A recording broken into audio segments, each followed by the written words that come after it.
Hey. Hi everyone! Rebecca and I are here together. We're doing an episode on all things circus. And we have Chloeography joining us today. She's a jewelry artist from LA. So let's just get Chloe joined in here. Okay, sending you the invite. Should we jump into the artist bio? Yeah, that'll be good. Awesome, there you are! Hi, long time no see! Yeah, I'm back. Does it look better now? Yeah. It's Okay. all good now. Awesome! Yay! Okay, so I'm gonna read your artist bio about you. Alright. So, we got Chloe Kono today. Woo! Yay! Okay, so Cheers. Cheers. So Chloe Kono is an LA-based creative metalsmith.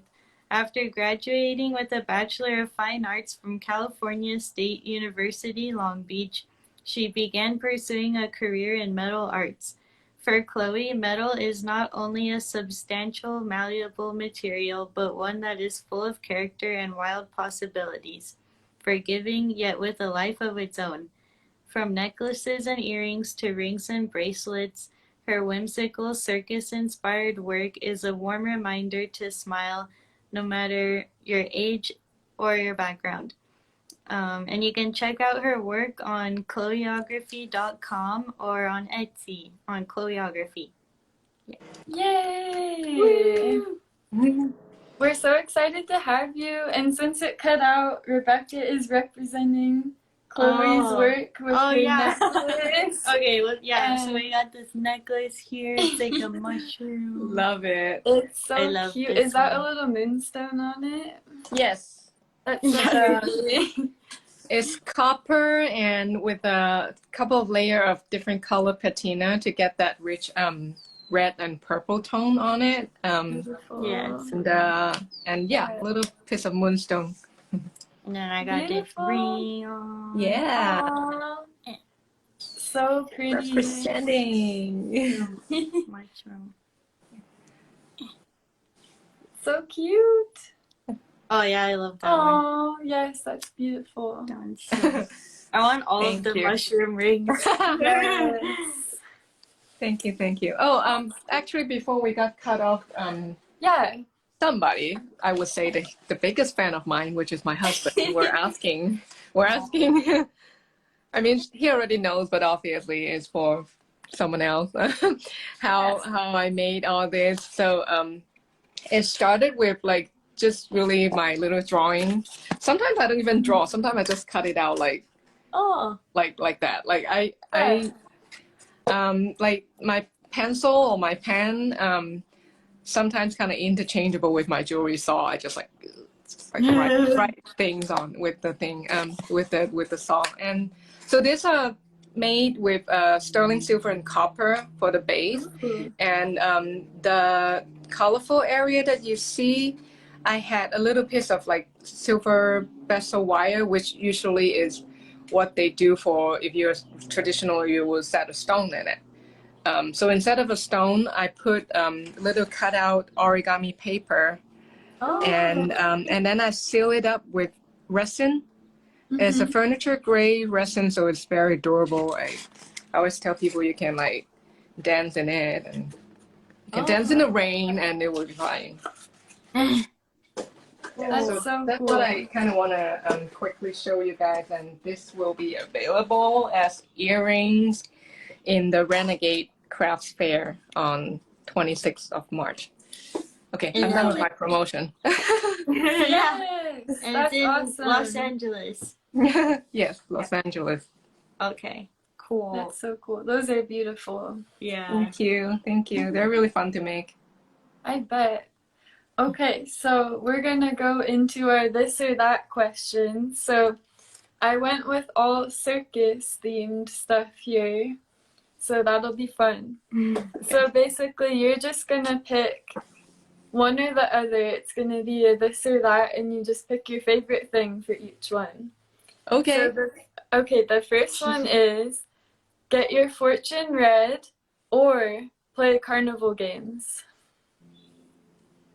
Play a carnival game, I think. I mean, I would be down for both, but it's a little freaky to know about my future, isn't it?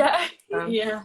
Like I mean, it's not like it depends on how much you believe in it, but I don't want to know when I'm gonna die. Like, although I do believe that we should like dress cute every day, just in case that become your ghost outfit that day. So I won't hate my ghost outfit, you know. But yeah, but carnival game is easy. Like, why not? Yes. What would be your favorite carnival game? I think it's the what do you even call it? The wooden ball. You roll the wooden ball. The skee ball thing where you try to get it into the Yeah. Yeah, that one's fun. The whole sensation of like the sound of the wood rolling is very like nostalgic, and it's just good old silly fun, simple game. Oh, I also really like this game. I have to show you this one. Oh, This is yeah, like yeah. one of my favorite piece, and you see one of the tooth missing. Is the game where you shoot the teeth, the clown teeth would like fall off. Yeah, I don't know if it's like it's probably kind of a little hard to find this day. It's really old school. I'm old, FYI. Oh my god. You look good. Yeah. Thanks. Yeah, that would be maybe. Yeah, those two. I Like, love that. Yeah. That's so cool. Okay, so a fun one. What snack would you get? Popcorn or peanuts? popcorn. I knew you would say popcorn. Popcorn necklaces. Oh, yeah. Where did I put it? Like I just had a popcorn necklace like earlier here, but yeah, popcorn. Yeah, of course. Yes. Okay, and then would you rather watch an acrobat or a fire breather? Maybe an acrobat. There's a lot of skill behind what acrobat does that is just really like admirable. Like so much work put into it, and it's like pushing the limit of a human body. It's really cool.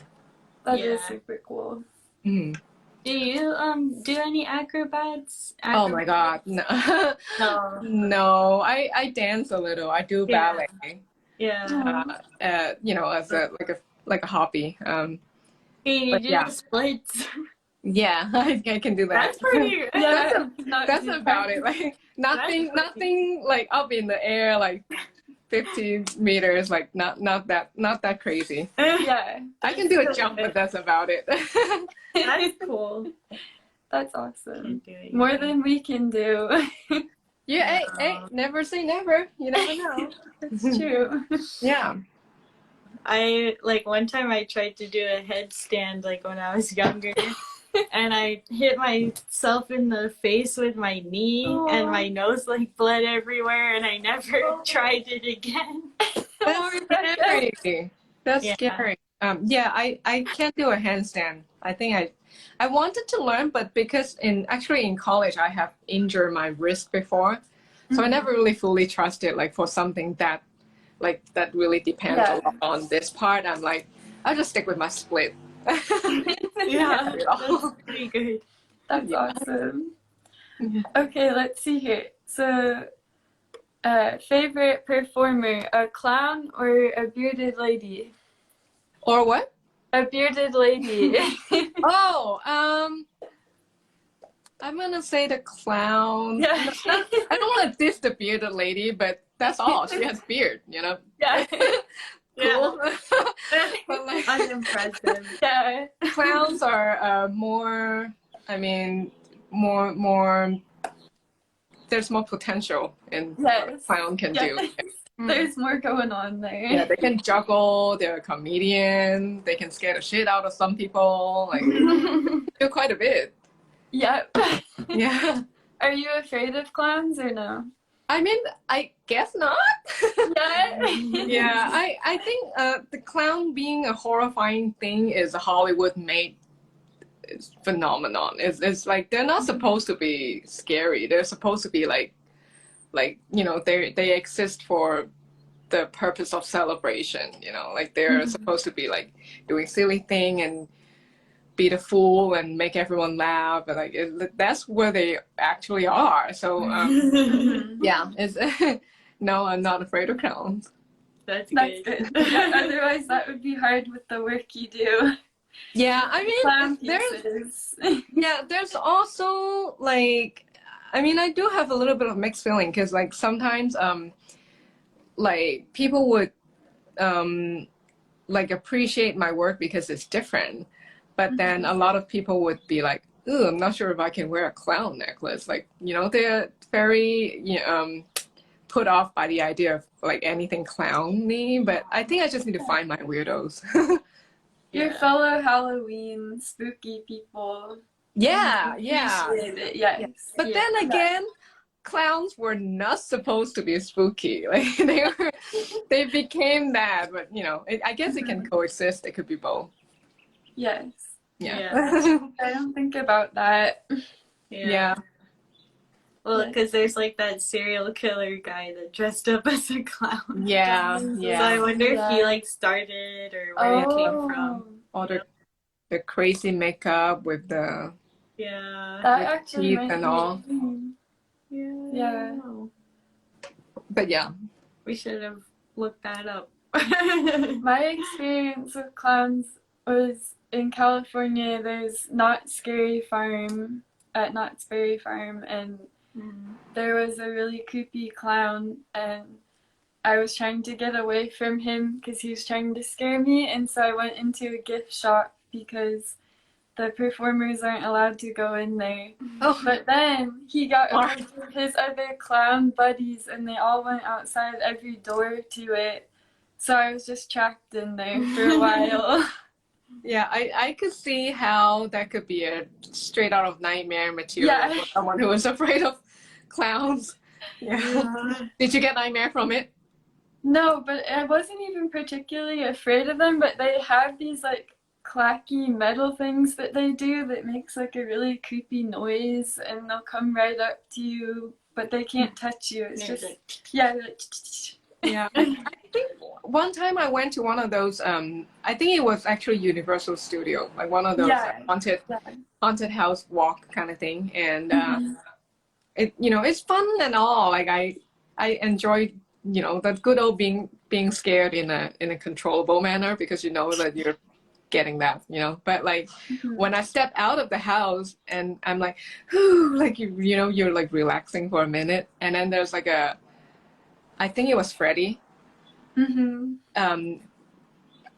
a rollerblade, and he ran, like he skated full force, like full speed towards me with like sparkling on the wheels and all, like straight towards me, and I scream like I don't know, I hit like pitches that I never thought I could hit. That was sounds scary. terrifying. Yeah, that's kind of what the clowns were doing too. So it's more just someone coming at you, no matter what they're dressed at. So yeah. Even though they're not allowed to touch you, is like it's enough to scare the shit out of you. Yeah, exactly. Okay, enough clowns. We're going to animals now. Elephants or lions? I know I did a bunch of elephant pieces, but I'm gonna pick lion actually. Ooh, why? Actually, I don't know. This is a hard one. This is a hard one. Actually, maybe elephant. Oh, you're putting me in a very difficult. You can pick both if you want. I don't know. I don't think I have a preference on this one. I like them both. Okay. Yeah. I mean, elephants are very intelligent and cool, and lions are majestic and just super beautiful to look at. Although the male lion are kind of assholes because they don't do anything. They're like, feed me, wives, you know. But no, but like they're both just really beautiful creatures. It's hard to pick. That's totally fair. Okay, here's a good one. Cotton candy or a caramel apple? Cotton candy. Cotton candy is like eating happiness in the form of clouds. Yes, I love that. It's so good. Oh no. Can you? Oh, there It you go. still hasn't come out in as a design yet, just because my media is metal, and like to transform that fluffiness into that, I haven't quite gotten there yet, but someday, eventually, I might actually have a cotton candy design. I do have a candy apple design though. I remember that one. Yeah, Yeah, I so got pretty. one. you have that. Yeah. Yeah. That totally makes sense though. It's like the opposite textures. Yeah, it's kind of Yeah. hard to translate in the form of metal. I feel like, what if you did something similar, like with your new mushrooms, and like did like a resin? Yeah. Yeah, For I the- actually thought of doing flocking. I can show you this one. Ugh. Ugh. On everything. This piece that I posted a while ago, the center part that is super bright red is actually a material called flocking. You will know. You do felting. You probably know what flocking is, right? It's like, Yeah, I've heard of that. No. yeah. I mean, it's just like tiny fabric Oh. particles that you like spray on to some sort of adhesive material onto cool. the metal part. It's really fun. So like I thought of playing with this with the cotton candy idea, because it's like it's soft and fluffy. It's fabric, you know. Yeah. But it still has to adhere on, you know, a surface of some sort. So it just, I don't know. I haven't found the answer yet, but yeah, it's in the back of my mind. Yeah. That would be cool. Yeah. Yeah. It's on the list. Yeah. Okay, so next one. Juggler or strongman?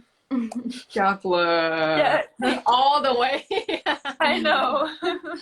Strongmans are cool, but they also kind of freak me out. I think strongmans are a little scarier than clown, because they can crush your bone like that. That's true. But like juggler is just so fun to look at, you know. It's like it's really satisfying for someone who is like, you know, like ADHD. Like I don't even think I have ADHD, but like you're just like so drawn to all the movement. Like you become like a little kid. You're just like, oh my god, like, you know, you just enjoy it, you know. Can you juggle at all? No, but my husband can actually. That's awesome. Yeah, I don't want to say that's how he like woo me, but Oh my god. definitely gave me some like that definitely earned some brownie Circus points there. vibes. Yeah, I was like, that is cool. Ooh.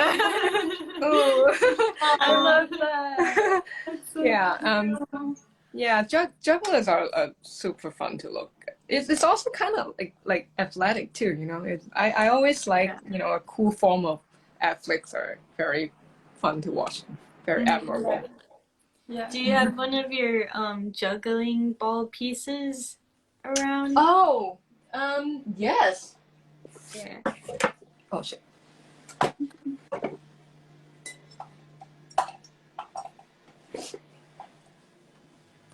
Yeah. Ooh, that's so cool. It's so pretty. I love that.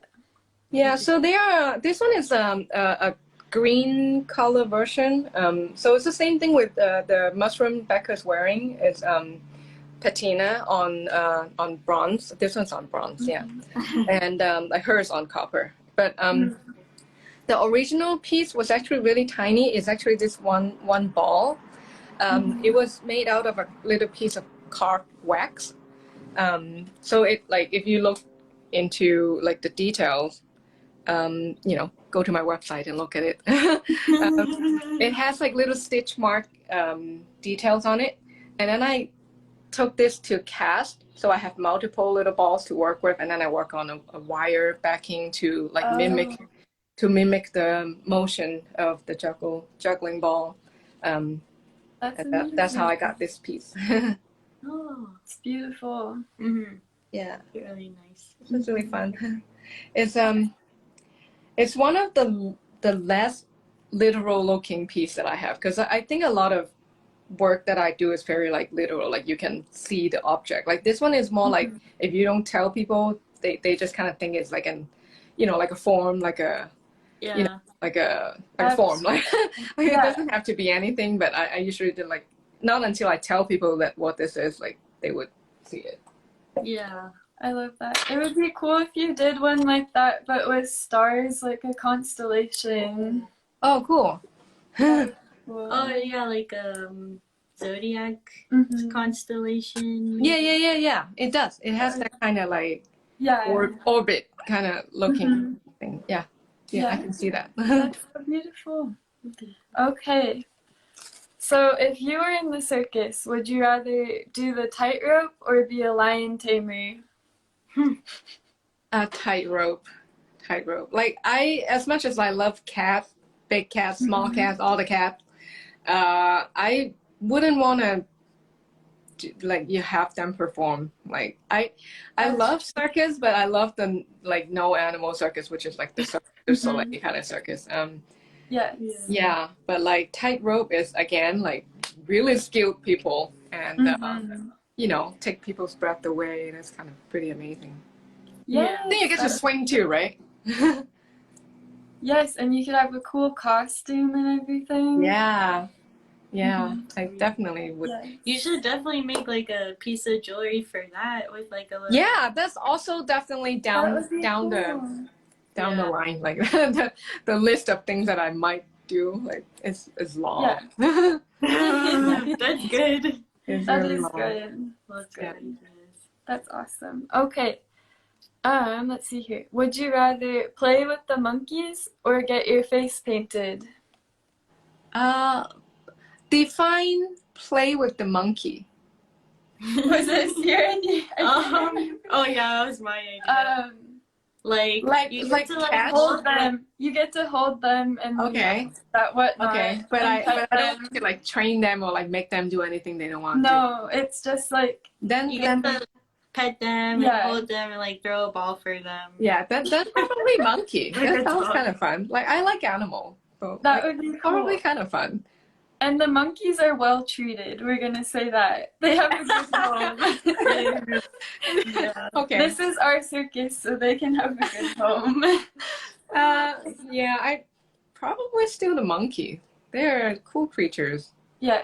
Yeah, I'm gonna be constantly telling them to talk. Like, speak. I know you can, motherfucker.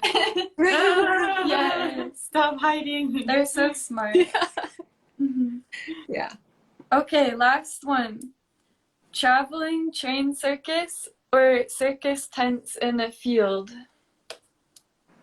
Traveling. Yes. I mean, I know it's probably the harder lifestyle, but traveling is always cool. Like even when it's not, traveling is always like you get to see more. The world's That's true. humongous. Yes. Definitely travel. Awesome. And if it's like in a train, maybe it's got like steampunk circus vibes. Ooh. Yeah. I like that. Yeah, I can always like work in shopping coal. Like That over the sounds fire. Yeah, I could always like help out over there. No, you'd be like a ballerina. Yeah, you would be Yeah. circus ballerina. I don't know. Like it's more like a fun workout for me, but yeah, that would be cool too. Okay, that's all the this or that questions. All right. So we're gonna do the artist questions now. Let's see here. So thanks to Nick, because he wrote all of these questions, and they're really good. So thanks, Nick. Thank you, Nick. Thanks, Nick. Okay. So the first question, your jewelry is very unique. Where does your inspiration come from? I think it's really long list. I'm just I'm a very curious person just by nature. So I'm fascinated with a lot of different things, like from performance arts to animals to plant to human psychology, like it just anything and everything really. So it's just I feel like all artists is just working out their obsession in the form of something sustainable and like touchable, you know. So it's like you kind of work like if you're into something for that however long amount of time, you tend to just get obsessed with it.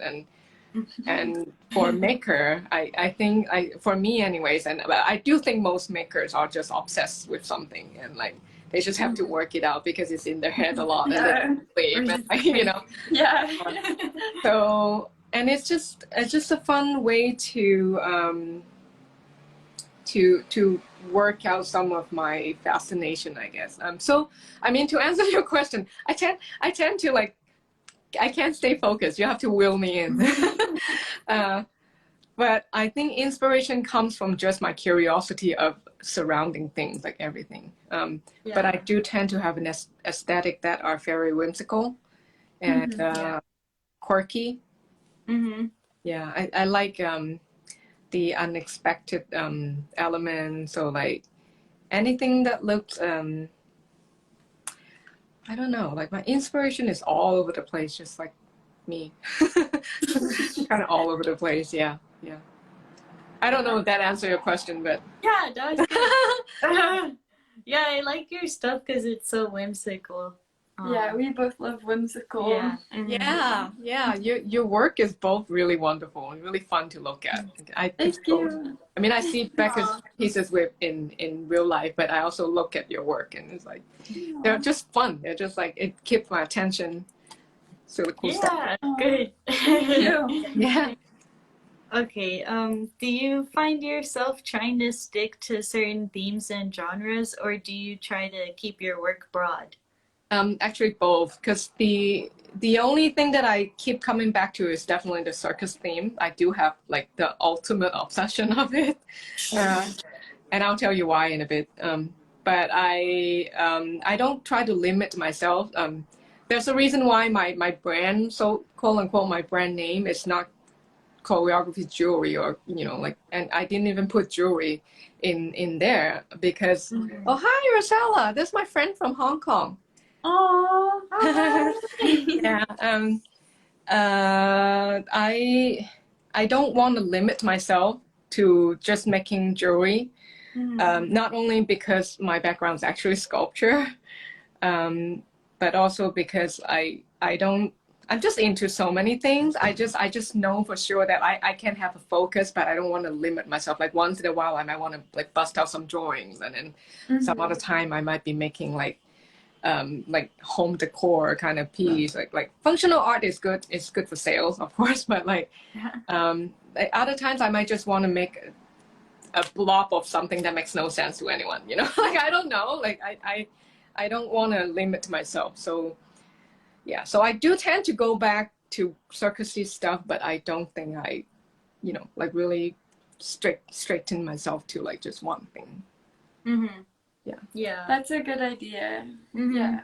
Yeah, and we're allowed to like, you know, like we're all growing and changing like mentally and physically, right? So like I'm sure that the person 10 years ago, you're not the same. Like I'm not the same. So you know, I don't think anyone really can restrict themselves like that.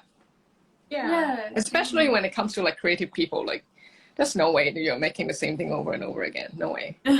Like some change faster, some change like more subtle. You know. Yeah, like for me, I don't even like making the same artwork. Like whether it's like felting or painting, I don't want to do the same like exact thing again. No. Yeah. I don't like doing that either. Yeah, exactly. Yeah. Like we're not factories. We're not a factory. Exactly. Like, you know, go to a blood shop. Like I can't make the same thing too many times. Even if it's the similar things, it always has like a spin, you know.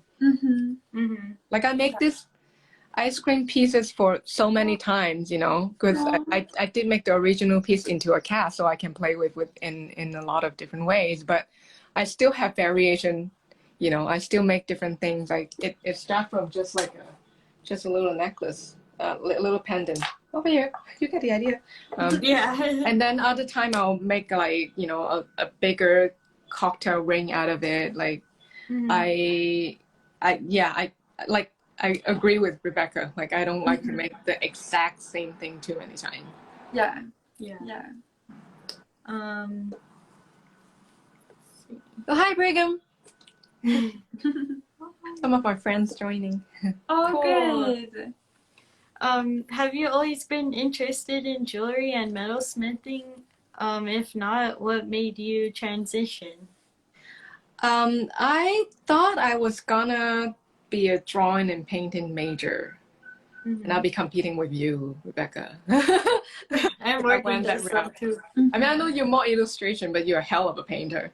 I started thinking that I would be doing that because that's really all I know, you know. And I started in Pasadena City College. I thought I was okay, and then I transferred to Cal State Long Beach, and then I was like, holy shit, these people were so good, and I got just like intimidated and like I was so like unsure, like can I really do this? So then I took a break from that, and I mean I still really enjoy. Like I don't regret taking a million figure drawing classes. Like that's still in me. I still enjoy that, but I just wasn't sure if I want to make that a major. So I was taking other classes in the area C, you know, and so one of them being and it was like old school catalog. College time catalog, and I was like, you know, 3D like sculpture, 3D design, and jewelry making, and I was like, oh, I love jewelry. I want to check it out, and it was just like it's one of those things that is just like come out of my pure curiosity, you know. And I was just like, I want to try this, and then as soon as I took the first class, like probably first time I like actually like physically cast a piece, I was like, that's it. I'm doing this for the rest of my life. I wasn't actually, I just really like it. I really, really like it. And then I didn't know that it was actually a major. Like I had no idea that it's a thing. I thought it was just a class.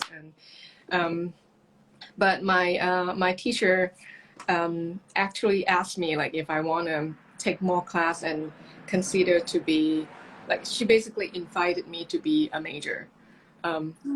So I guess I clicked with the material enough for her to see my potential. So then there was like, that's a point of no return. I was like, metal, metal, metal, metal, metal, metal. I was like, I couldn't get enough of it. Like I was taking all the things in the metal department. That's cool. That's amazing. Yeah, it's just like, I don't know. It found me somehow. Wow. That's awesome. Yeah, it is really exciting. It's really unplanned. I still draw and paint, but like metal is definitely the thing that I get like obsessed with. Yeah. I would like to do more like jewelry making. That'd be fun. Me too, yeah. Yeah, you should. Yeah. Okay. How does your education in fine arts influence the way you do your craft? I think the one thing that really have a big impact on like my life in general, coming from like a fine art background, is that we were constantly in we were constantly doing critique. Like that's all you do in art school, right? You make stuff and then you get critique, and then you talk about other people's work, you talk about your work, and it's all like thinking about your work. So I think what makes like an artist and like a crafter, of course we're overlapping. Artists are also crafter. Crafter could be artist too, you know, but it really makes a difference when you are constantly thinking about the why to your what, you know. Like I have 10 fingers, and I know I have this like 10 skills, you know, or like 20 skills, whatever. The combination is insane. Like don't even ask me about that math. So why are you making what you're making? You know, there's got to be a reason. And I think coming from that fine art, like every day you do critiques kind of lifestyle, helped me really understand that, and that helped me to shape and find my voice in an artist, way of thinking. Because otherwise you're just kind of assembling things together. Like if you don't know why you're drawn to certain things and why you're into certain method or certain material. It's and I think it applies to your life, and it's a good life skill. Like it's a good default to have. Like I always ask why. I always have like that that again curiosity. Like why did I pick this? Like why am I always drawn to this color, or like this this tune? Like what's so pleasing about this tune? Like I would always be asking why, and I always find something out of it. I always get something out of it. Yeah, like everything is symbolic. Yeah, it is really. Like I mean, if you want to, I don't think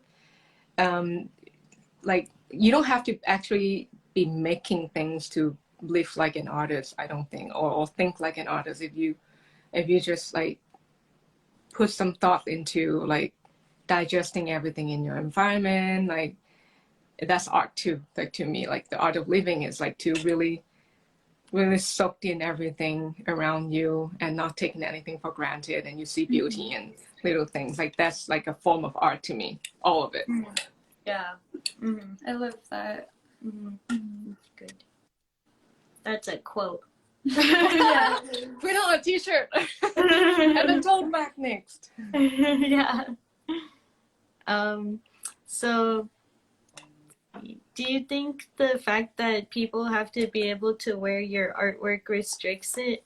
For example, a spiky ring or something might look cool but be painful to wear.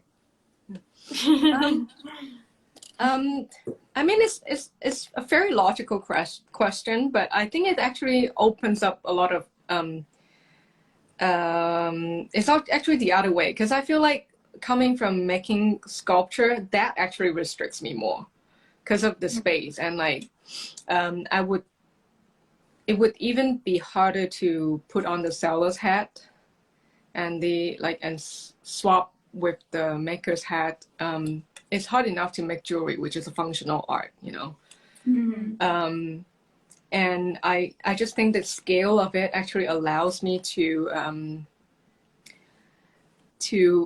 reach more audience than I otherwise would have, because like sculpture world is more, I don't want to say high end art, or like I don't want to like expensive. But it definitely caters to, because it's just scale wise, right? Like it's a lot more, obviously a lot more material and a lot more time you need to put on it, so you can only price it so low, right? You can't, so like people who can afford sculpture, they are definitely of certain like status, and jewelry is wider range, like I can cater to more people. More people can enjoy my work, I think. Like so in that sense, and I mean, of course, and I don't have like a studio space large enough to do large sculpture either, so like in that sense, I think actually jewelry allows me to achieve more than I would have if I stick with the sculpture route. Yeah. That totally makes sense. What are some challenges that you faced with your business, and how do you overcome them? Do I look like I have everything together? Yeah. I have like no idea what I'm doing, but I'm doing it. That's pretty much. It's a work in progress. I'm still figuring. I mean, even though like when you were reading my artist bio, it might sound like I have like more experience, which I kind of do, but it's like more half-assed. When after I graduated, I wasn't full forcing it right away. Like I was very lost, very confused, very questioning life every day for a decade before I finally gathered up the courage to do this for real. So like it has always been a like a fancy hobby that I occasionally make some money out of, like until 2020. And we all know how 2020 went down. So everything is still experimental, and like the only thing that I started to understand better is the time that you need to put on your maker's on your seller's hat is actually as much, if not more, than your maker's hat. So like, I mean, I'm learning to be more comfortable with like talking about my work like now. And like just get out of that, that, oh my God, like I don't want to talk about my stuff, like you talk about your stuff, like be proud of it. Like, I'm breaking my shell out of that. And I think the thing that I learned is that you just have to get out of your comfort zone and do things, and like don't overthink. Like there's a fine line in between being a perfectionist, which a lot of artists think they are, and just being a major procrastinator and a victim of imposter syndrome. Yeah. So it's like I learned that like all this thing that I keep telling myself for the past like 10 years, like, oh, I'm not good enough, like this is really hard, like do people want to spend their hard-earned money on my jewelry, which is non-necessity, like all these things that I'm like calculating and thinking about is really overthinking. It's really just like excuse after excuse after excuse to doubt yourself. So what was the question again? That was like so Yeah, good. that was awesome. But seriously, like I think a lot of people actually got what they need, like got what it takes to do what I'm doing. Is the thing that is holding them back is 100% just themselves.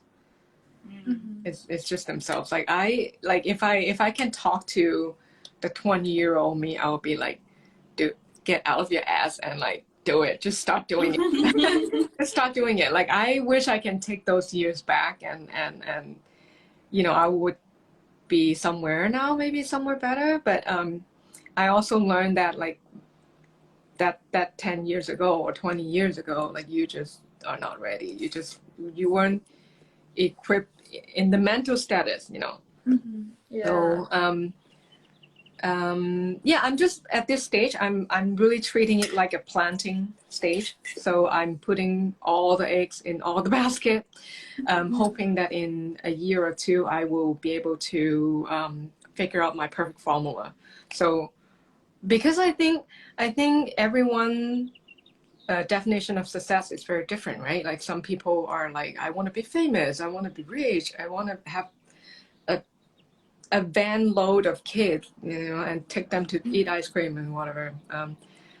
But like my definition of success is to keep making, is to like have like collectors that really appreciate my work, whatever I do, would support my creation. And I don't need to make a lot. I don't care about being famous or being filthy rich. I wouldn't mind that. I would mind. I don't want to be super famous. I think that's just a burden. I don't mind being rich. I don't mind that. Like, we'll see. I'll take it. But the most important thing ever really is to be able to like support myself and just keep making, because that's how I breathe. Like I need to keep making. That's just non-negotiable. Yeah. Well said. Yeah, so good. Thank you. Good answers. Yeah. That was so amazing.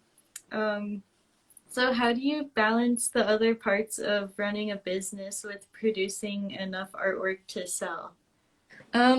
Learning. Definitely helps to have a planner. I'm old school. I love writing stuff down. I'm gonna show you. or your break. Yeah, because I mean I know there's phones these days and iPad and whatnot, and you can set alarm and everything. But I'm still like a planner kind of girl. So like if I don't have this kind of thing, like I wouldn't know how my life is. And so I learned that like in order to not like last year I think I slaved over posting things on Instagram too much. I'm like exhausted. I was burned out by the end of the year. I was like, oh my god, I just want to go back to the bench and like hammer shit, you know. It's exhausting because it's like, oh, like, and then you got stuck in this like number game and you're all like questioning and you're all like, am I good enough?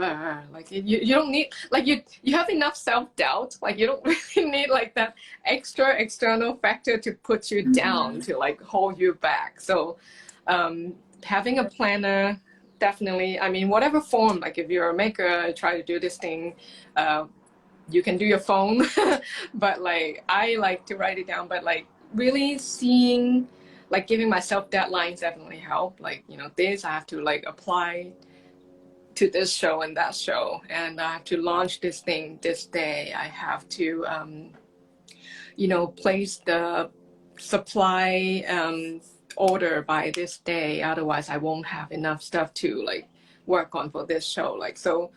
I mean, just to get organized is very important. I think the stereotype of an artist is like, oh, they're like flaky and they don't know where their stuff are. They are very messy. They are like the cuckoo, you know, which is like, I mean, it comes from somewhere, so we're a little bit of that, but like, it's not something that should be. It's something that you can work around, I think. So like just get organized and like that's how I balance my stuff. So like I make sure that like I also plan, I have to plan breaks, you know, like I have to like remember, because it's so different now that it's not a 9 to 5. I don't have a boss. Like when it's a 9 to 5, even if you just show up, even if you don't work, even if you're hungover, if you're like the worst worker of all. Like I work with so many people that like don't work, but they still get paid, you know. But like, it's not like that when you're your own boss and trying to do like an art business. Like it's really hard to take breaks sometimes because you feel like, oh, I'm not making enough or at all. I'm not making anything. So like, I can't stop. Like I can't stop. But like, it's the lifestyle. It's not really like like I can sit down if I'm my own boss and I'm interviewing myself, or like, what do you see yourself in 5 years? I wouldn't be doing anything else. I would still be doing this. So like, yeah, you need to rest. You need to like plan yourself to like, you need to give a assigned day off for yourself. Otherwise you just like, it's a long haul. You can't survive. Like I think that's why I like for the years that I was very confused and I kept like breaking off the thing. It's because of that, because it gets too hard, and then I'll give up, and then I'll like take it out of 9 to 5 or take it out of part-time job and just like, oh, never mind, not today, you know. And but we only have today, really. Yeah. So just you know, give yourself a break, be kind to yourself, plan your shit, get organized. That's all. Yeah. And then That's really good advice. Yeah. I mean, take note on what's working and what's not working, and just like eventually you'll find a formula like of your own. Like nobody can give you that. Like nobody, even like I have a ton of jewelry maker friends, right? Like, and even within this like community, there's like so many different goals and so many different like set of like, some people are like, oh, I only do shows. Some people is like, oh, like my main source of income are wholesale, and then others like, you know, I just sell online. Good for you. I can't do that. You'll get there. Yeah. I'm planting. So you know, but it's important to again criticize again, like not in a bad way, not like in a constructive way. Like again, ask yourself what works for you, what makes you happy. Like if I'm if I have the luxury of being my own boss and have full control of how I want things to be, then really understand what you want to be chasing, because what area supports your idea of success, you know. Like it's not someone else's told you. It's not those blocks that says like 10 things you have to do. Like no, like no, 10 things that like I could do, like, but it's not like must do, you know. You just kind of have to figure it out. Yes. So one thing I think a lot of artists hear is, you should go work at Disney. I bet you hear that a lot, right? Yeah. Your work. Do you get a similar response to your jewelry? And what do you think about the difference between your independence and trying to work for a big company? Oh, I think I sort of answered that a little bit in my last question. But Yeah. I think the full the freedom definitely I would not like. I would not. You can point a gun to my head, and I would not give that back. It's like it's so much better for my mental health, you know, just not to deal with people who don't know anything and have to be your boss. Yeah. I also don't know anything, but like at least I'm my own boss, you know. It's just what was the question again? Seriously. Like, do you ever hear any okay, comments Disney. that like you should go work for Disney or something? No, absolutely not. Like it's not worth it, I think. I don't know. Yeah.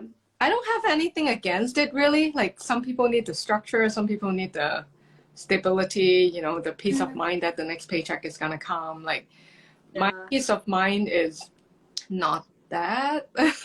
My peace of mind is to be able to live my truth, I guess.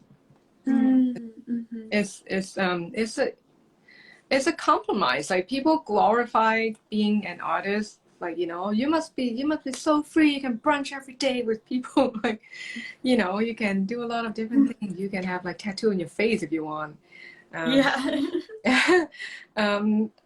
But you know, there's sure like all that, like cool, but like there's also a lot of like hard work behind. Like people look at those time-lapse fun work in progress video and they're like, oh, like, you know, cool, a minute, you know, and it's not a minute, like it's like a whole fucking week or something, you know. It's like it's a lot of hard work. It's a lot of things that like it's a lot of stress. It's a lot of like mental breakdowns. It's a lot of like like, you know, throwing shit like down on the floor, and then you're like, oh shit, I have to clean up now. You know, it's a lot of like chaos. It's a lot of like that part is not like the part that people show on Instagram or like they should though. That would be funny. I think it's actually becoming a thing that like people are going a little bit off towards that area, like showing the real. You should do a video like that. Yeah.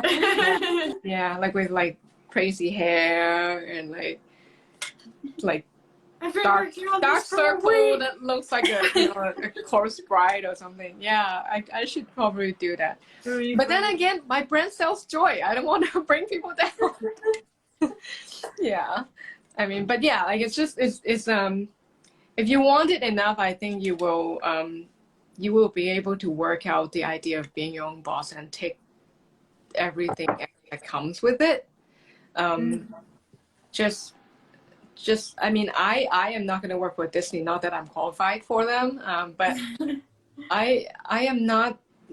I take commission. I take commission to work on like single project, but like I would not want to be contracted for anyone else. Yeah, I just want to find my weirdos, collectors, and keep making my weird stuff. Yeah. And be proud of being weird. I love that. Do you think your artwork encourages you to grow your business, or your business encourages you to make more art?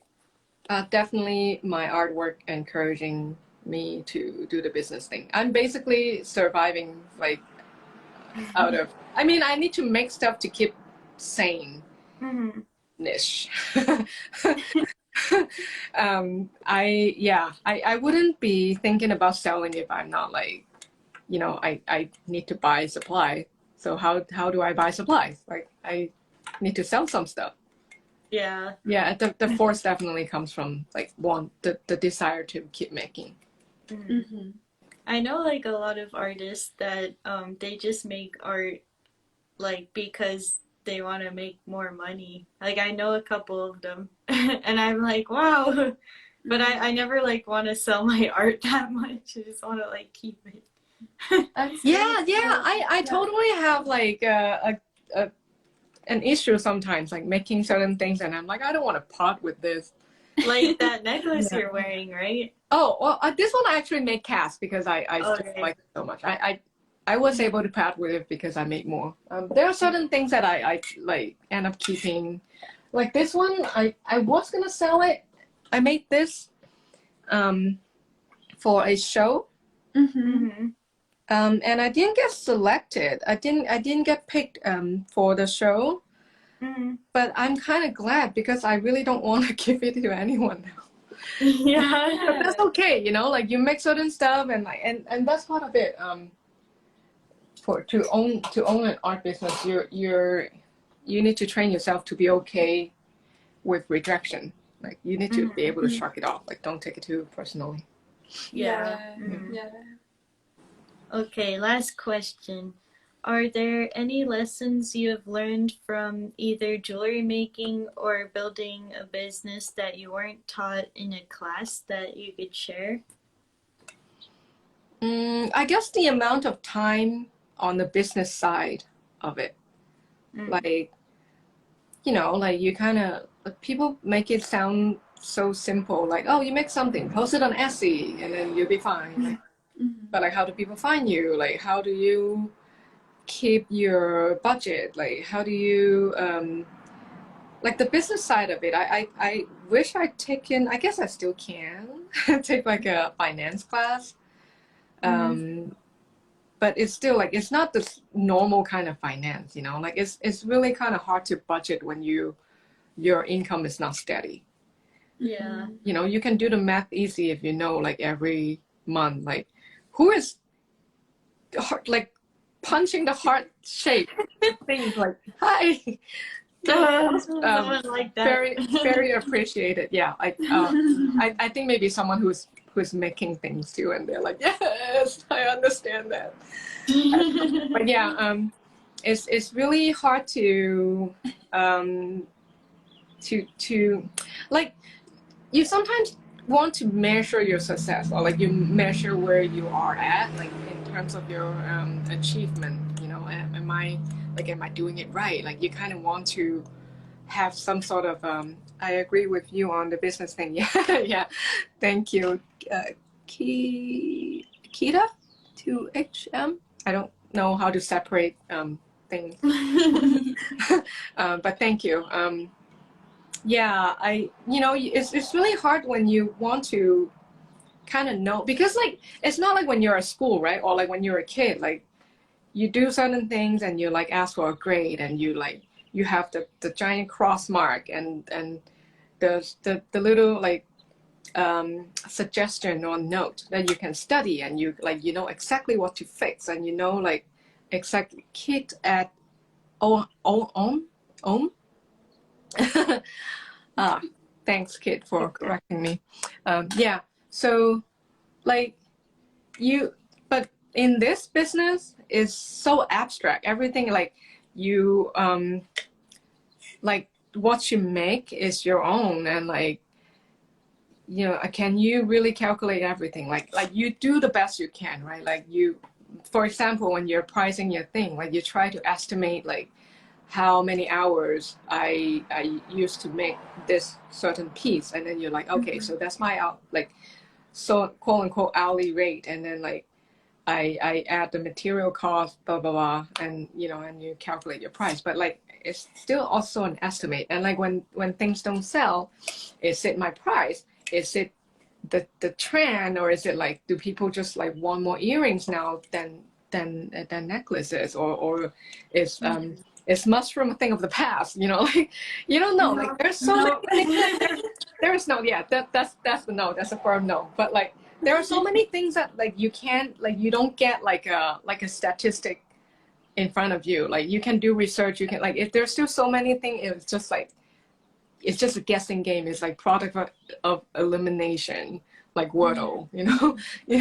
You just like kind of, that's why you just have to keep making notes and carry on. And I get days where I'm like break down and I'm like, I don't know if I can do this. No one is going on my site for months, like, you know, like, and I'll be like really sad. And you know, and then I just have to like go to a dance class, center yourself, and like take a cold shower, calm yourself up, and then calm yourself down, and like put your energy back into making, and then have faith in, because you keep making things, you keep perfecting your craft, and you keep having a better and louder voice of what your work is like. It's more together. It's like more, like your style is more coherent, and people started like recognizing your stuff. So take those and carry on with those, like, and then eventually you'll have a better answer of why things are not working and why it is. Like I was doing a lot of shows, not as many as Rebecca because she's crazy. That was only like She was crazy. Like I don't know what she's on. She can have so much energy. But yeah, I did fair amount of market last year when we finally could, and it was very encouraging because there are people who came up to me and started telling me. I listened to their word choice of like the adjectives, like their word choice of like describing my work. So if I keep hearing the stuff that I think I'm working on, you know, like, oh, I keep hearing your stuff is fun, your stuff is whimsical, some say humorous, you know, then I know, like, if I keep hearing those words, then I know I'm on the right path, you know, then I know, like, it's that kind of thing that, like, so it's not numbers. That's what I'm saying. Like, it's like, it's an abstract, it's like, it's very analytical, but in an abstract way. But you just kind of have to take all the hints and like, and keep going. You take all the hints and like do the best you can to adjust, you know. Sometimes it will be clearer. Like sometimes it will be like for example, I my work is represented in this gallery in Sierra Madre. So after a year, they asked me to stay because they like my work. And then there was a little meeting, and they were looking at last year's sale and trying to tell me, like trying to just like give me the data, like, you know, oh, like from what we see from other the customers' reaction, or like, you know, what people tell us, or like you know, just like observation at shows.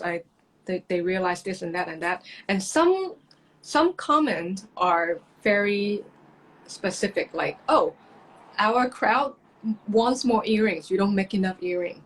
You know, like they just love earrings. And then yeah, they're not sure about the clown. like that's all good, you know, that's fine, like, you know, and but that's something that is, it's more like the note in your test form that your teacher gave me, like, okay, that I can do, that I can do. But then other things are like, you know, like they're all in the air. Other things are like, I can't even, it's so abstract that I don't even remember. Like other things are like, so you kind of take it with a grain of salt, you know, you're like, yeah, it's your business in the end, so you get to, yeah, so like you take what you can, like take what's helpful, and then like don't take anything too personally.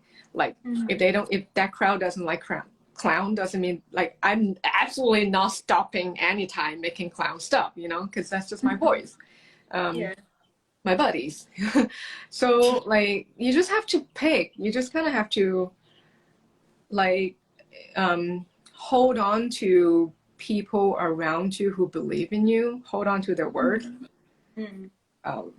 Because it comes in handy on the days that you're like, I can't do this anymore. Like and it will come. Like that kind of days come all the time, and I tear up just thinking about those days. Oh God. Yeah, yeah. I'm sure you have those days Oh too. yeah, we have those days. You have those days. You're like, should I just go back to work at Target or something? Yeah. I did work at Target. Target's cool. Yeah, I changed. I was the one who like changed mannequins and tell people where like how to do lighting and stuff. Oh, I Yeah. can see you doing that because you're very fashionable. It was fun. I still miss like I also work at Forever 21. Also doing the mannequin thing. That was really fun. Cool. Fun and chaotic, but never again. Yeah. Yeah, I have. That will be a whole other interview if you want to know about my past job. Is why I worked at a cemetery Oh, for 2 years. wow, it's That's a long time. What did you Yeah. do? I worked at a flower shop. So, but I'm not the one who like actually make. There are professional florists, obviously, to work on the arrangement. I was I'm on the seller side, so I assist families, like the catalog girl, really, to help people with funeral flowers, Oh, and then like to man the shop. oh, cool. That's It was a very interesting time. It was a very interesting job. Yeah. Yeah, I don't regret any of those jobs at all. Like it's again I would not go back, but it is it makes me who I am. Like all of those, it gives me a little something. All of this little experience. Yeah. Yes.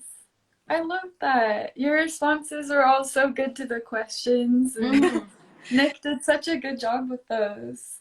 Yeah, those are good. Yeah. Yeah, I'm good at talking people's ears off. I'm talkative. I'm aware of that. We probably don't talk enough. Yeah. So it works out. Yeah, like you can just give her like a sheet and then she can talk forever. No, I think Nick did a very good job. Like that, those are like really nice questions. Very thoughtful and creative. Yeah. Thank you, Nick.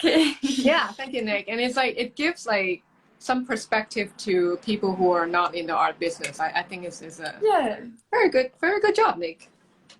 Yeah, that's true. Maybe that is a good thing because we kind of know some of the answers to questions. Oh, being yeah, he artists, writes but them. he's more of like an outside perspective. Yeah.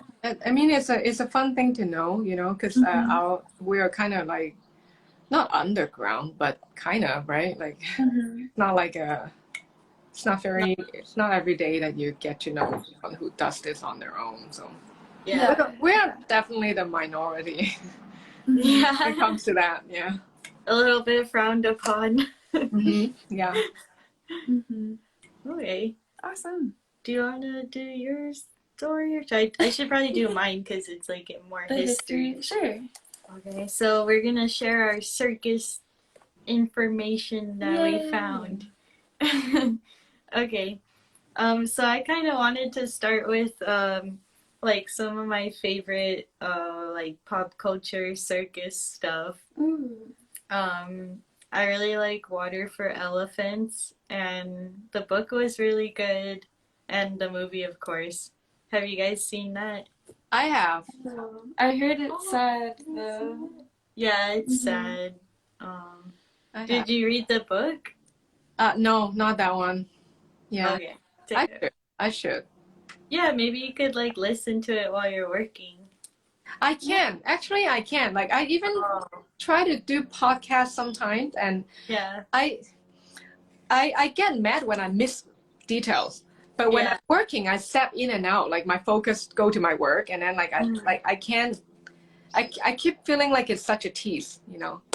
Yeah. So I put on like if it's like comedy kind of show, that's fine, you know. But like, I'm usually playing music rather than podcasts because I like to drive when I do podcasts.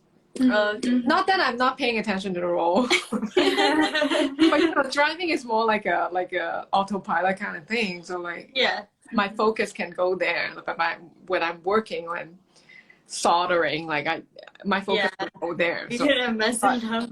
yeah, so I keep missing out. Anyway, Yeah. Golden Elephant. So then I really like the Night Circus book. That's both of our favorite books. Yeah, it's so good. Oh, I need to read those.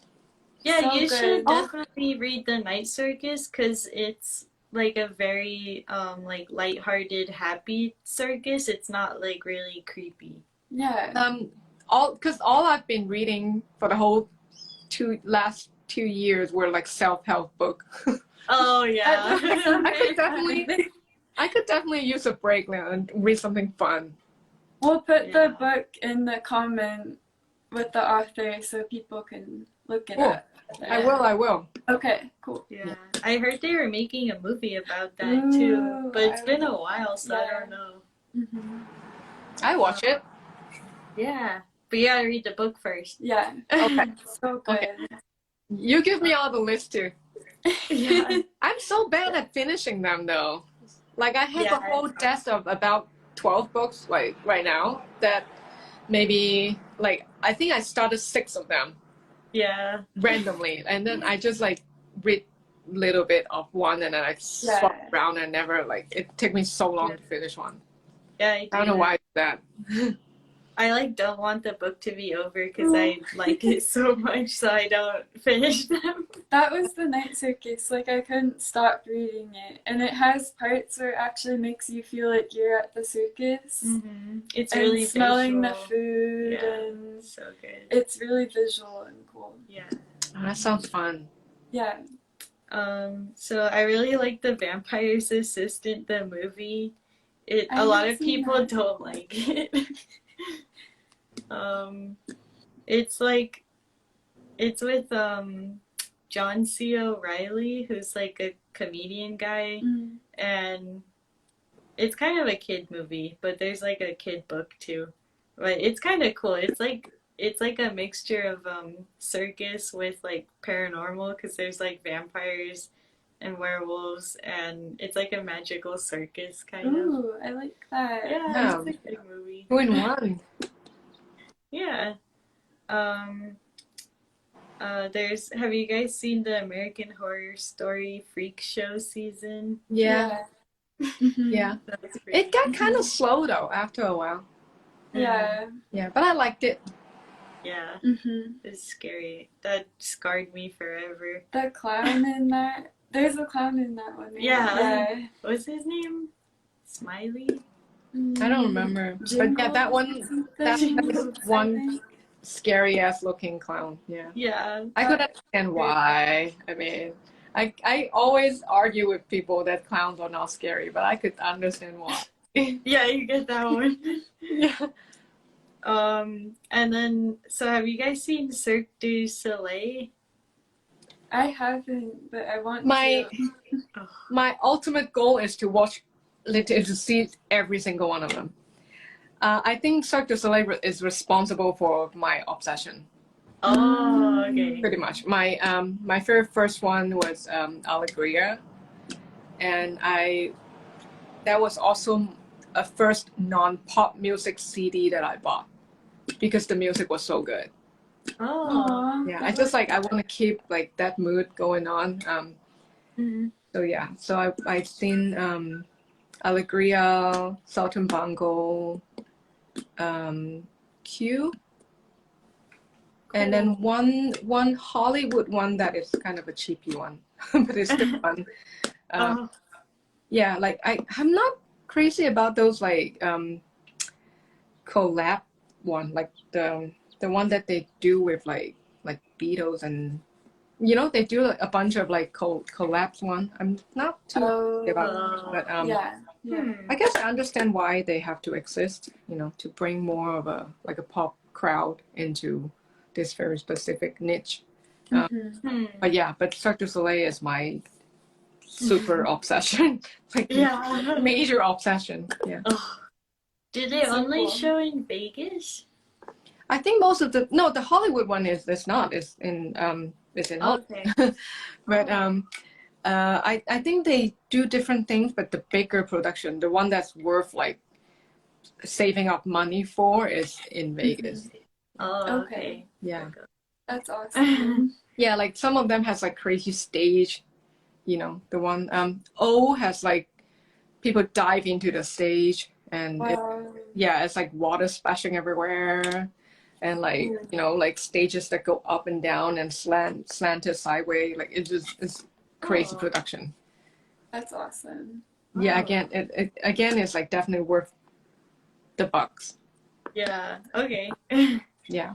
Cool. Yeah. I can't stop like because I'm like it's like everywhere you stare, everywhere you or glance, there's something going on. It's just a sensational overload. Ooh, that's amazing. A good one. I'm like so excited just talking about it. Yeah, you better book some more tickets. Yeah, I know. Sure, it's been a while. Yeah. Mhm. And then speaking of Vegas, I went to the Zach Bacon's museum the other day with some friends for my bachelorette party. Right. Awesome. Yeah. And so they had like a really small exhibit in the museum of like a little freak show circus like setup, and they had like these animatronics of like freak show people. So they weren't real, you know, but it was like the bearded lady and like a bunch of like creepy looking people, animatronics. And then they had like they pretty much had all of that and like all of this like set design for like these jars that the Zach Bagans had bought for his museum. And so in the jars there was like a real human brain and then a real severed hand and then there was a real like human head. Yeah, and so he pretty much like purchased these that were like antique items, yeah, like oddities. And I guess like the head was from like a little person guy who like I don't know if he allowed his head to one day be preserved like that or if they just did it. I don't know. That's a big question. We'll get into more, but yeah. Frankenstein. Yeah, it was That's creepy. cool though. Never seen a severed hand before. Ooh. Anyways.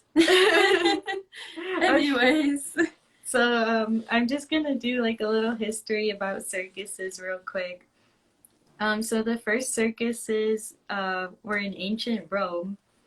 And then the first like circus that we kind of would relate to was developed by Philip Astley. And so he's credited as the father of the modern circus. He began performing exhibitions of trick horses, and then he later hired performers to fill the gaps between pauses of the horse demonstrations. So he would have like a clown come in or a juggler, acrobat. And then the first American circus was from an Englishman named John Bill Ricketts. So there's also a type of circus called Cirque Nouveau, which is like a contemporary circus, which is pretty much like Cirque du Soleil. And so they combine traditional circus skills and theater to convey a story. Ooh. Yeah. Have you been to that? No, I haven't been to so Cirque cool. du Soleil. I want to. You will love it. Yeah, I would love it. I think everyone probably loves it. Yeah. So then I'm just gonna like talk a little bit about freak shows. So they're also known as creep shows. Freak show, creep show. It's an exhibition of biological rarities. And they've been happening since at least the medieval period. And then I have like one really weird early example. So maybe like a slight trigger warning because it's kind of weird. Like bodily Yeah. things. Okay. And death. I'm ready. Yeah, so turn it off if you don't like bodily weird things. Okay. So this was at the court of King Charles the First, so it's like a really long time ago. And it was called Lazarus and Joannes Baptista Colorido from Italy. And they were two conjoined twin brothers. So Lazarus appeared to be an ordinary person, but then like when he took off his cloak, he would have the undeveloped body of his brother dangling from his chest. Oh man. That's Yeah. so crazy. Yeah. And then so like when Lazarus wasn't exhibiting himself, he would put his cloak back on to avoid attention. Aww. Yeah, so he just had like this hidden secret. I wonder if he was almost like just used for that. I'm sure he was by the Yeah. court and stuff. Yeah, Yeah. like hopefully they paid him, you know, but it's like kind of disturbing that like he had to do that for money, you know. It's kind of sad. Which we'll keep seeing as we go through more. Because it's so part of it's really messed up. That's so crazy. Yeah. Did Yeah, you and when you looked that up, was there any visual reference? I didn't look up any pictures. I think it was in like before photos. Oh, okay. So I think you can like imagine how it looked. And at first I thought that his twin was alive Yeah. because they both have names, you know. But I think it's like an undeveloped body. I don't think it's alive. It's crazy. also sad. That's crazy. Yeah.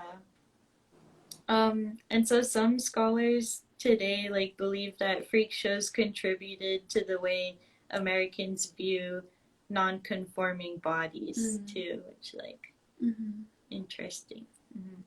Wow. Yeah. Okay, well that's all I have. Okay, well I'll do my part. Let's Okay. see here. Mine will kind of continue from there, so that'll be good. Yeah. So I kind of went with a specific circus. It was called The Greatest Show on Earth, but I feel like it's more one of the greatest hoaxes on Earth. So we'll go into that. But it was created by a man named P.T. Barnum, and it was called Barnum's American Museum, and it was located in New York. It offered strange oddities and attractions. So it had similar kind of freak show elements along with being a museum. So it had a zoo, museum, wax museum, freak show, scientific instruments, a flea circus, which I had to just look that up separately. And it's kind of sad. It's a little miniature diorama of a circus. And they used to have these a long time ago. And they would put thin wire around the neck of the flea, which must have been tiny. And the fleas don't live very long, so they would have that on them their whole life. Yeah. And they would... Apparently, fleas have very strong legs. Yeah, well, because they jump. They jump. Yeah. So they would put a little ball next to the flea and they would kick it and it would go flying, or they would put a little cart and the flea would push the cart. Whoa. Yeah. So How incredibly skilled those people are to be able to tie a knot around that thing. also, it's very messed up. Yeah. I mean, I don't know why my head gone there, but It's gonna be so hard. I was thinking that too. Like, flea is like microscopic. How are you putting a wire around its head? Yeah. That's a thing. Mhm. I mean, people can paint on a grain of rice. So, I mean, I guess there's a specific set of skill for this Flea very wrangler. thing. Yeah. Well, that's very interesting. I've never heard of that. Yeah. So that's a thing. They also had the trunk of a tree that was said that Jesus's disciples sat under. So that was interesting. They had taxidermy. They had a trained seal named Ned. Oh, Yeah, that's sad. and they had the Fiji mermaid, Yeah. which, if you watched our mermaid episode, we talked about it. But the Fiji mermaid was a hoax. It was a mummified monkey torso combined onto a fishtail. And I think it was, it was a big hoax to make money at oddity shows. So Barnum must have bought the Fiji mermaid, and in our last show, I just told everyone that the mermaid disappeared at one point. But we will actually get to know what happened to the Fiji mermaid. So we'll get to that. But they had conjoined twins, like Rebecca was talking about, and little people, which again is using people and their bodies for money. They had beluga whales, trained bears, magicians, and ventriloquists. So there's this big place people travel to come see it. And towards the end, there were starting to be a lot of attempts by people to burn the museum down. And we don't know why. I didn't read why. They're probably really mad. So in 1865, one of the attempts was successful. So animals, okay, if you don't want to hear about animals dying, don't listen to this part. Animals were seen jumping from the building and got trapped inside. The beluga whales boiled in their tanks. This part is crazy. A firefighter had to fight an escaped tiger and kill it with an axe. No. Yeah. And then he had to run in and carry out a 400-pound lady that was part of the show. Oh. He's like, what's going on? Yeah. And then Barnum reopened the museum later that year. It also burned down a second time. Oh, so no. So he gave up. Did they find out the origin of the fire? Like what happened? Not that I saw, but I'll have to look into it more. But my theory is that the Fiji mermaid burned in the fire, and that's why it disappeared, which is probably what happened. But unless it escaped. maybe. So after the second museum burns down, Barnum decides he's going to go into politics and open a circus. So he opened a famous circus and apparently went into politics, which is kind of concerning. But that's why the politics are what they are now. Yeah, but he went on to found Barnum and Barnum, which is a really famous circus. So the museum was kind of his start to starting this big circus. And tying in, that was just the museum. That wasn't the circus part. I didn't research the circus, so I'm assuming it probably gets a little worse when he has more rain. But the American Museum that really began modern day exploitation of human bodies for mass media and entertainment. So kind of the darker side of the circus. And I feel like we're still doing that. Exactly, like the human body shows where they have people's, you know, bodies on display. Have you guys seen those? Yeah. Yes, yes. It was in Vegas. Yeah. Oh. Yeah. So apparently, these people didn't sign to have their bodies on display for the rest of their life just because they signed it off to science. Oh, really? Yeah, there are definitely some of them that they didn't agree to have their body be displayed. Yeah, like, they got into some legal. yeah, Yeah. yeah, But the show itself was fascinating. yeah. I've been to it. It's amazing and definitely valuable. But imagine donating your body and then, you know, your family having to know that your whole body is on display, or, you know, your skeleton or something. It's interesting ethics. Yeah, they should just like have people that specifically sign for that. Yeah. And I feel like it's not that hard to find that people. I mean, Yeah. my Yeah. ID has the donor tag on it. Yeah. Mhm. On, take it. Yeah, but would you want to be put in the museum? Or would If I- you want yours to go to science and help, like, you know? I feel like in the museum it's still scientific. Like you're still Mhm. maybe even better. It's like scientific and art. You know. That's true. I don't know. I feel like I mean I get it, or when people are against it, I understand it. Like there are a lot of, you know, stigma around Mhm. death and around, like, I mean death in general, let alone like what to do with your remains. Yeah. Yeah. But I think if I died, I probably have better things to worry about, or nothing at all. So Exactly. take it. Yeah. Do whatever the hell you want to do with it. Yeah. I mean, it's our bodies are useless when we're gone. So I mean, I think it's amazing when people can use our organs and Oh, fun fact. all of that. Yeah.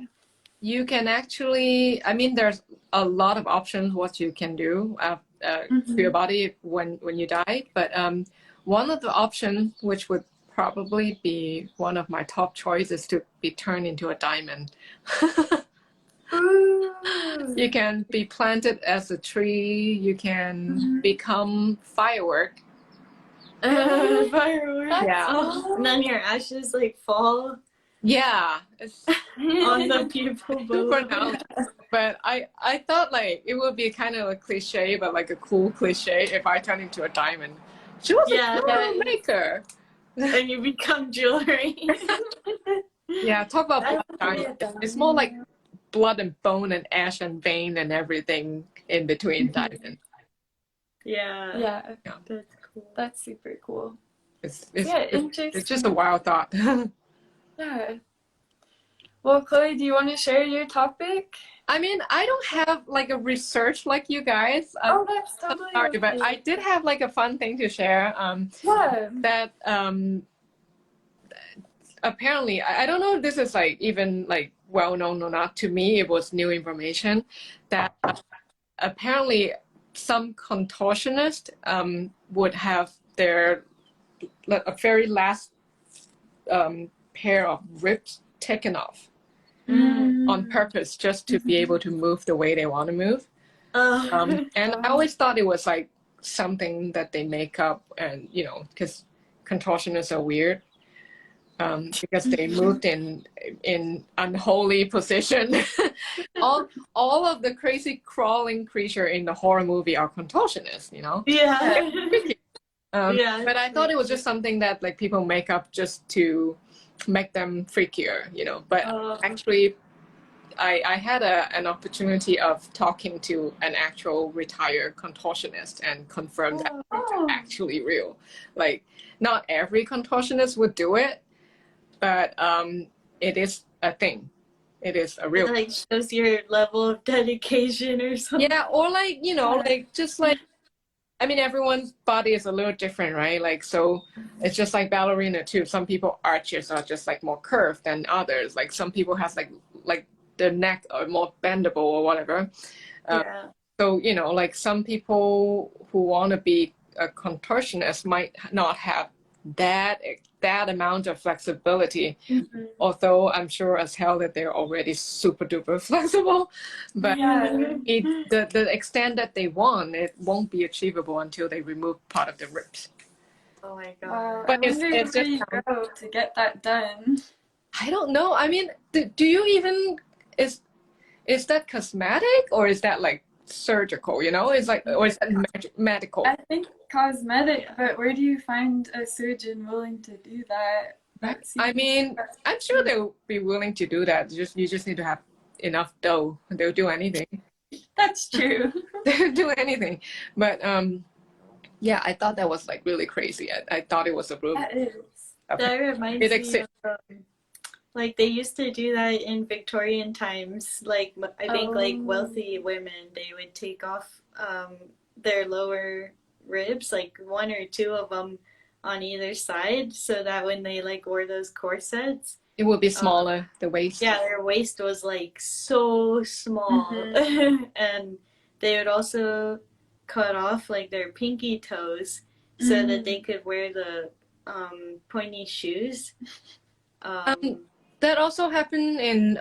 I think we're switching like towards to like body modification, but like Chinese women like were they would modify their not obviously not nowadays, but like back then they would if you're rich to show your social status, they would bend your like imagine this is the foot and they would bend the toe like this way and wrap. Oh. And so your feet, the smaller your feet are, the richer you appear to be because you don't work. Like you have servers to do stuff with you. You can literally walk. Yeah. It's That's crazy. it's the fucked up thing. I wonder how painful I bet. It's like why didn't they just cut their toes off and like and bandage it? Like I don't know. Because it's smaller than that. It's actually smaller than if you cut the toes off. It's like you're like this, right? They actually bend half of the foot like this way. Oh. So it's actually smaller than if you were just to cut. Like past the toe? They just. I mean, I dare you to Google it. Okay. Yeah. Okay. I wonder, do they do it when they're little girls? Yeah, supposedly. Okay. Supposedly, but it's just. Ouch. Yeah. Yeah. Ouch. That's so scary. How about those castrato castrati singer? You know, What is they What's that? the boys who need to sing a higher note and they like Oh, chopped off. Castration? Yes, but the thing it's totally a thing since like the 9th century or something like Yeah, that. I've heard of that. Yeah. And I mean, talking about like sexism. Yeah. I found it interesting. I mean, I don't even know if interesting is the right word, but like, oh, let's like actually chop off some dicks so that the boys can sing higher Yeah. instead of That's so giving sad. perfectly fine female a chance to sing. Oh It's yeah. fucked up. It's so fucked up. Yeah. Yeah. But yeah, that's, and I mean they're just kids, so they can't really like say at that point if they want That's really that. sad. yeah. I think the most disturbing thing to me is that none of them sign up for that. Yeah. It's disturbing. Yeah. Which is kind of all the people in our stories. They all are kind of don't have much of a choice. It seems like it's society. Yeah. So should we talk about if it's a conspiracy? Yeah, I feel like circuses, I mean, maybe not as much nowadays, but definitely a conspiracy or hoax to make money, profiting on oddities and animal abuse and whatnot. So I feel like it takes advantage of people's curiosity. That's true, yeah, like magicians and... Yeah. But I mean, obviously there's like a whole lot of negativity and like shitty things that has been done in the past. And disclaimer, like I'm not obsessed over that area or that aspect of circus, but Yeah. my obsession with circus comes from just the idea of freaks are cool. I like that. Yeah, my obsession comes from like the idea of like people exploring the maximum amount of potential that things that they can do with the body and their mind. Yes. And also just like the freakier you are, the more valuable you actually are. So like nobody in the circus are fitting in or like trying to be normal, because it's literally the only place where not normal is good. I love that.